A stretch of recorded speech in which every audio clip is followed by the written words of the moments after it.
హైదరాబాద్ లోనూ ఇవాళ భారీ వర్షాలు కురిసే అవకాశం ఉందని వాతావరణ శాఖ తెలిపింది. దీంతో బల్దియా అధికారులు అప్రమత్తమయ్యారు. ఇక మరింత సమాచారం మా ప్రతినిధి నుమాన్ మనకు లైవ్ లో అందిస్తారు. నుమాన్ చెప్పండి, హైదరాబాద్ లో అంటే ఈ రోజు రేపు కూడా భారీ వర్షాలు ఉంటాయని వాతావరణ శాఖ చెప్తోంది. సో ఏంటి అప్డేట్స్?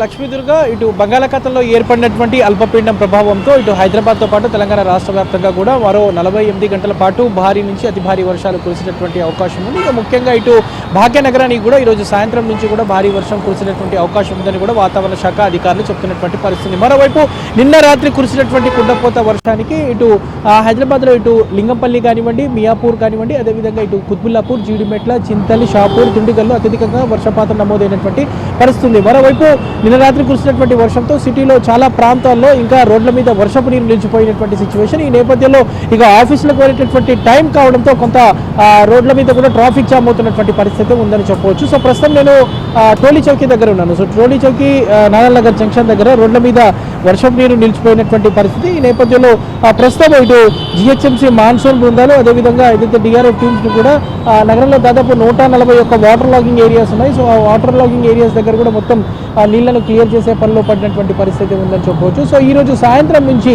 నగరానికి భారీ వర్ష సూచన ఉన్నటువంటి నేపథ్యంలో ప్రజలు అప్రమత్తంగా ఉండాలి, అనవసర ప్రయాణాలు కూడా రద్దు చేసుకోవాలంటూ కూడా ఇటు అధికారులు అయితే చెప్తున్నటువంటి పరిస్థితి ఉందని చెప్పవచ్చు. మరోవైపు ఇటు రోడ్ల మీద వర్షం నిలిచిపోయినటువంటి నేపథ్యంలో అనేక ప్రాంతాల్లో ట్రాఫిక్ జామ్ అవుతున్నటువంటి సిచ్యువేషన్. ముఖ్యంగా ఇటు మెహదీపట్నం నుంచి నారాయణనగర్ జంక్షన్, టోలీ చౌకీ, షేక్పేట్, రాయదుర్గం మార్గంలో కూడా కొంత ట్రాఫిక్ జామ్ అవుతున్నటువంటి పరిస్థితి కూడా మనకు కనిపిస్తుంది. ముఖ్యంగా ఇటు ఆఫీసులకు వెళ్ళేటటువంటి టైం కావడంతో సిటీలో వాహనాలు కూడా చాలా నెమ్మదిగా మూవ్ అవుతున్నటువంటి సిచ్యువేషన్ కూడా మనకు కనిపిస్తుందని చెప్పొచ్చు. సో ఇప్పటివరకు చూసుకుంటే మాత్రం ఇటు లింగంపల్లి, దాంతోపాటు మియాపూర్, చందానగర్, అదేవిధంగా ఇటు ప్రగతి నగర్, నిజాంపేట్, జీడిమెట్లలో అత్యధికంగా వర్షపాతం నమోదైనటువంటి సిచ్యువేషన్. సో నిన్న రాత్రి కురిసినటువంటి భారీ వర్షానికి ఇటు ఎల్బీ నగర్ కానివ్వండి, దిల్షుక్ నగర్, సరూర్ నగర్, కొత్తపేట, గడ్డియనగరంలో ఉన్నటువంటి కొంత లోతట్టు ప్రాంతాల్లో కూడా మొత్తం నిన్న రాత్రి నుంచి తెల్లవారుజాము వరకు పూర్తిగా మ్యాన్ హోల్స్ పొంగిపోయినటువంటి పరిస్థితి. సో వాటిని అన్నింటినీ కూడా ఇటు జలమండలి అధికారులు, ఇటు జిహెచ్ఎంసీ యంత్రాంగం, హైడ్రా సిబ్బంది కూడా కోఆర్డినేషన్ చేసుకొని ఎప్పటికప్పుడు కూడా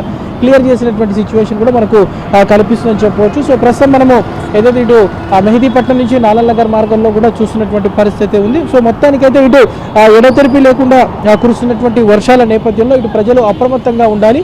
సో ఈరోజు సాయంత్రం నుంచి కూడా నగరానికి భారీ వర్ష సూచన ఉన్నటువంటి నేపథ్యంలో ఇటు కొంత పని వేళల్లో కూడా ఇటు ఆఫీసు పని వేళల్లో కూడా కొంత మార్పులు చేసుకోవాలంటూ కూడా, సో ఒకేసారి కాకుండా ఇటు ఐటీ క్యారియర్లో ఉన్నటువంటి ఉద్యోగులు సో టైంని బట్టి అందరూ కూడా బయటికి రావాలంటూ కూడా ఇప్పటికీ ఇటు ట్రాఫిక్ పోలీసులు కూడా ఇటు సైబరాబాద్లో ఉన్నటువంటి ఐటీ కంపెనీలకు కూడా విజ్ఞప్తి చేసినటువంటి సిచ్యువేషన్ అయితే కనిపిస్తుందని చెప్పొచ్చు. మొత్తానికైతే మరో 2 రోజుల పాటు ఇటు హైదరాబాద్తో పాటు తెలంగాణ రాష్ట్ర వ్యాప్తంగా కూడా భారీ వర్ష సూచన ఉన్నటువంటి నేపథ్యంలో ఇటు ప్రభుత్వ యంత్రాంగం అంతా కూడా అలర్ట్ అయినటువంటి పరిస్థితి ఉందని చెప్పొచ్చు. Lakshmi Durga. Right Numan, thank you.